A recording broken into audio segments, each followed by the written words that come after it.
Ah! Oh, you scared me there. Oh, hey. Welcome to the Bionicle Inspiration Series. Today, it's Halloween.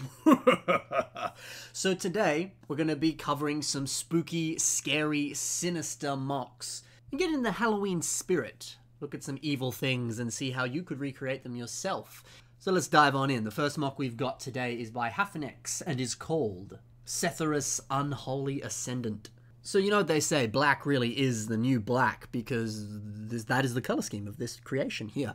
And I think that's always really important. What kind of color scheme do you want to use in a Halloween, spooky, sinister, evil kind of creation that you're making?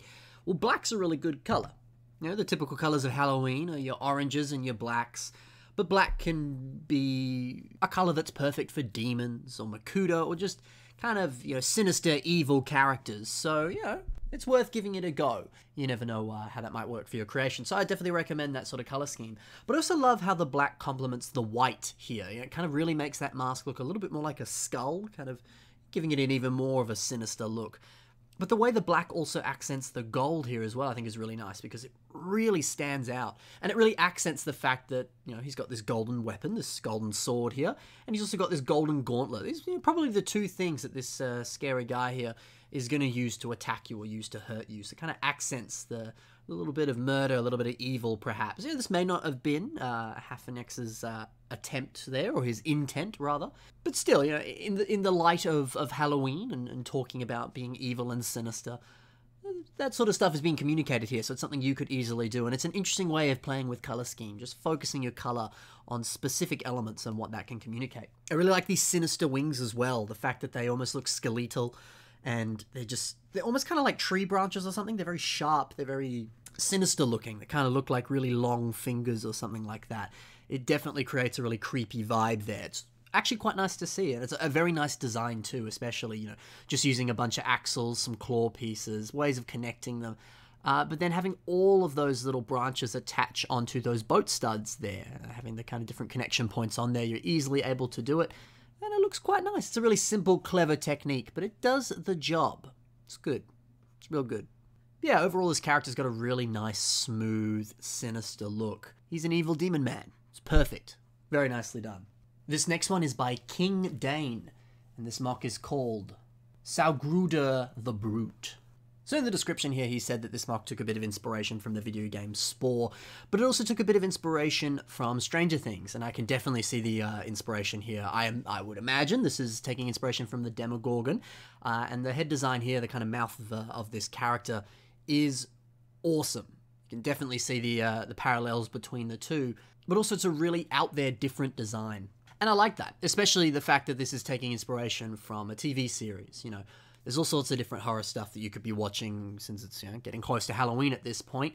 And, you know, if you're someone who really enjoys celebrating Halloween, or you just want to get in the spooky spirit kind of thing, it might be worth watching some horror movies or some scary stuff and letting some of that stuff inform you, and then go, oh, some of the monsters in those movies are really cool. How could I then create a creation with them? And this is a nice parallel between that. So do it. You know, go ahead. Go watch some Stranger Things. Go watch some movies. Ask your parents' permission before you do. Even if you're 46, it's worth asking. And see how that stuff could inform a creation. I still like the fact that with this head design, you can't quite tell where the eyes are. You know, you just see this big old mouth. There is this little red axle there. That could be an eye, or it could just be a tongue. It could be a whole variety of different things. But I like that you can't see the eyes. It kind of, you know, that's the thing about monsters, right? Is they are very unhuman. You know, you see them with massive long fingernails, or really, really long hands or arms or legs, or multiple arms or legs, or 7 different eyes. And it implies this sense that they are not human because they're so vastly different aesthetically, or they have different elements that a traditional human wouldn't have, and that makes them terrifying, that makes them scary, that makes them out there. So if you could do that, include elements on a creation that a normal human wouldn't have. So this mock is missing eyes, at least to my knowledge, and, you know, I could be a glaringly obvious thing that you're seeing right now on the screen. You're like, Ben, how are you missing these eyes? Well, I ain't seeing them. But if you can do that, if you can introduce elements that a human doesn't have, or take away elements that a human has, it might look a little bit more scary. So I like that on this creation. Black color scheme again. This is basically all black as well. And yeah, black's a scary looking color. So definitely a color to consider. I also like how there's a lot of spiky aesthetics on this mock, whether that's on the weapons, the shoulders, the arms. You know, spikes as well. That's a scary looking thing. And again, perfect for a creation that is Halloween inspired, or a little bit more evil, sinister, demon-like, you know? Introduce some spikes onto your stuff. So yeah, Really nice creation here. Let's move on to the next mock. This is by Patrick Biggs, and it's called Happy Halloween. Wear a helmet. That's a good point. If you're going out trick-or-treating and you're using your bike, wear a helmet. Besides the point, enough of this PSA. This is an awesome creation from Patrick Biggs, which he built in time for last year's Halloween. Really nice pumpkin design on this, using some of those shoulder pieces that I believe came on the Poe Dameron Star Wars Ultra Build set. They're those kind of shoulder pad pieces. No, they came on Commander Cody, didn't they? Ooh, one of the two. Can't remember off the top of my head. But regardless, there's those Star Wars Ultra Build CCBS kind of shoulder pad pieces. Really nice pieces, and you kind of stack them like that. You get this nice pumpkin design, add a little stem piece like that above it, and it looks pretty accurate, looks pretty good.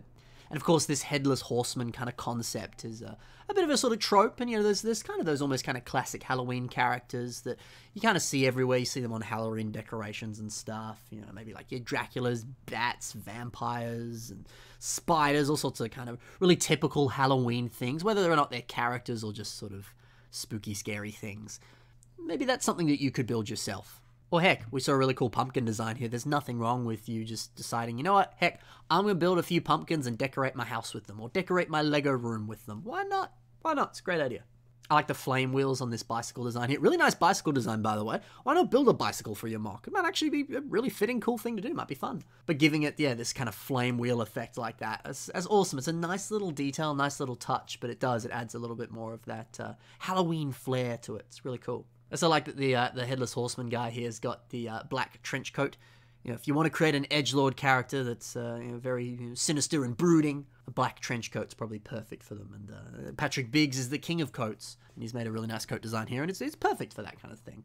I do also like his snazzy little sneakers, his snazzy shoes here. They're pretty cool. And it very much pops on this mock here, but you could easily build those sneakers or design any kind of sneakers, whether it's using the techniques that this sneaker design uses or your own design, and give it to a creation, because it could add a little bit of a nice little zing or a nice little bit of flair to it. Who knows? It's pretty cool. The next creation we've got here is by Lego David. One word, Lego David. And this is called Fox Goofy Lab. So I like the idea of adding kind of slight additions to a set or even to a mock, and almost kind of giving your creations Halloween costumes. You know, the last Halloween episode, or one of the past Halloween episodes, I think I've done a couple at this point, I had some people who did that. They kind of changed the color scheme on their creations and added a few little slight details. So it was like they were going out trick-or-treating and putting on a costume and having fun. So there's nothing wrong with doing that. You know, we take a look at Thok here. Of course, that is just the set, but he's got these really snazzy goggles. And man, Paraka with goggles, that actually works really well. I like that. It makes them look very goofy, hence the name. It's awesome. A fun little addition there that really adds to the set, but also could be in line with the kind of Halloween prospect. Of course, I doubt this mock was made in mind for Halloween, but some of those concepts you could still translate to your own stuff. But I love this idea of Thok interrogating or maybe even torturing this poor little Matoran here. And he's got his little torture device machine here with all these lightning bolts coming off of it and little specimens in glass cages and stuff like that. It's very, mad scientist there. There's a lot of little tropes that he's playing off. It's really nicely done. And also adding in some light bricks here as well to kind of light up certain elements on this machine here. Really, really clever. Really simple too. You just buy one of those power pack kind of power function Lego sets and you get the lights out, you put some batteries in and you're good to go. And you can add some lights to a creation, which is a great idea. So maybe that's something you could do, is take mocks that you've already built, put some little additions to them, build a little torture machine and have one of them torturing the other one. It's a terrifying idea, and it's a little weird. But like we see in this creation here, it's pretty cool. And if it's all in jest and it's a little bit of fun, why not? Get in the Halloween spirit, why not? As long as it's just your Lego doing it and not you doing it. That's right. Regardless though, this is a really fun creation, and I can't get over those goggles. I really like them. On to the next one. This is by Joxon, and this is called The Dread Sorcerer. So again, some really nice colors being used here. The golds, the purples, the blacks, the white. Purple and black, we spoke about black before, but purples is kind of more, it's kind of like a bit of a royal color, but it can also have some sinister undertones to it. And so that's another great color you could use for an evil dude.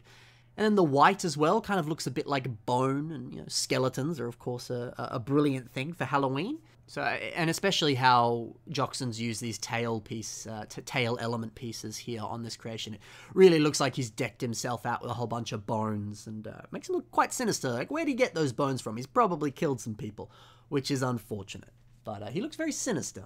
and almost like slightly tribal-like, but also kind of warlord-like. It's nice. So I love this kind of custom mask that Joxon's done here, using these really sharp angles, using a whole bunch of these claw pieces to kind of form these horns, these kind of beautiful lines around the eyes that give him this really sinister, evil, kind of eyebrowed look. And this kind of very interesting, almost Darth Vader-like mouth design to him there that really resembles, I don't know, it just looks more sinister, this kind of interesting triangle shape that it has.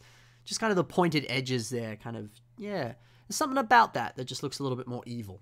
I think one of my favorite details about this is the green flame on his hand and how that kind of corresponds with these skeletons that appear to be sort of summoned by him. It's really, really nice, and just really simple skeleton designs here, and the inclusion of the green flames behind them.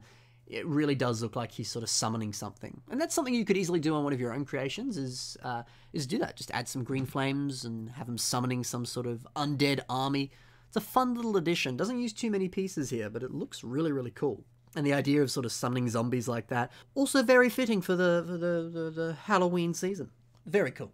See, a lot going on here, a lot of little interesting concepts and clever techniques and things that you could easily implement in your own stuff. On to the next one. This is by Crow Killers. And this is not a wildling army, but is in fact an animatronic demon using 2 servo motors and 1 L motor. So just a cool demon mask. And it does all sorts of cool stuff. The eyes move, the mouth opens. It's really, really cool.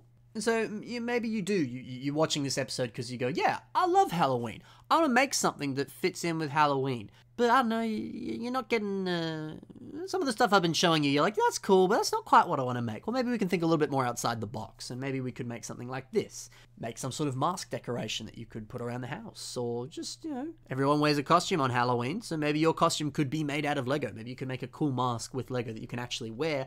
Or like this, you can't wear it, but it's motorized, and you can kind of play around with some funky little motors and designs there. It's another thought. But yeah, I love this. Very much looks like a little devil, evil guy.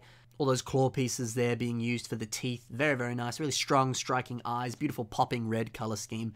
It's really, really cool. And again, nothing wrong with building some elements and things that you could wear with Lego that you can wear on yourself and aren't, it isn't some figure that you put on your shelf. It's something you can physically engage with. It's a bit of cosplay, if you will. It's cool. I like it. So yeah, a little bit more of a different and out there creation by Crow Killers here, but really, really cool. On to the next one. This is by Bundlings, and this is called Givin Me The Creeps. So I really, really like this, especially because this thing was built in 2008. That's like a long time ago in a galaxy far, far away. But it uses a lot of designs and techniques that are very reminiscent of the here and now, which is pretty cool. Especially like these kind of almost butterfly wing designs here, and the fact that he's used some trans-clear kind of beam pieces, some system beam pieces here.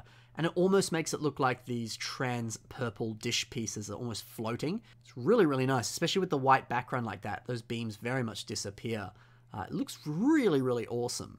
And this kind of funky butterfly wing design kind of infused on this almost sort of wolf-like, kind of almost bat-like design here. And the head, I don't know, the head looks slightly bat-like. Maybe it looks a little bit more like a wolf. Let's ignore that I said that. It's cool. I really like the idea of doing that, taking 2 animals or 2 creatures and just smushing them together, because that is also creepy. If you ran into a wolf and suddenly it's like, hey, I've got butterfly wings, that would be terrifying, and I'd probably run the other way. So why not do that in a creation, kind of smush 2 things together and see how it looks? Because I think like we see on this mock here, it's pretty cool. So we mentioned those tail pieces before in white on the mock that Joxon made. And here they're being used in black, and they form this really, really nice butterfly wing design. Some really, really cool pieces that if you're wondering, hey, what pieces should I be playing with for making some spooky stuff? Definitely those tail pieces. Really nice wolf head design on here too, like I was saying. I love the way that he's built those ears, and just very strong and striking. Very much looks like a bit of a wolf. It's very cool. And speaking of very cool, we've seen a whole bunch of very cool, interesting, out there, Halloween, evil, spooky mocks in this episode of the Bionicle Inspiration series. And if you're like, hey, these mocks are really cool, how can I put my stuff up on the show? You can do so through the email you're currently seeing on the screen. If you submit some of your own pictures, any little information you want to include in that email, throw it on in there, and I will put it on the show in the future. Also, be sure to check the links in the description to the mocks that you saw in today's episode. Everyone is some talented builders there, and they deserve some love. Also, my links to my social media are there, whether that's Facebook, Flickr, Instagram, all sorts of different stuff. Feel free to check it out. I might be posting some spooky, scary stuff closer to Halloween. I might. I don't actually know yet. We'll find out soon enough. But that's about it for this Halloween-inspired episode. If you are going trick-or-treating, or you're getting in the mood with the Halloween spirit, stay safe, but get spooked. Have a good time, get lots of chocolate, party, have a great time. And hopefully throw in a little bit of building in there as well, and make some cool, scary stuff. That's it for me, guys. Happy building. I'll see you in the next episode of the Bionicle Inspiration Series. Bye for now.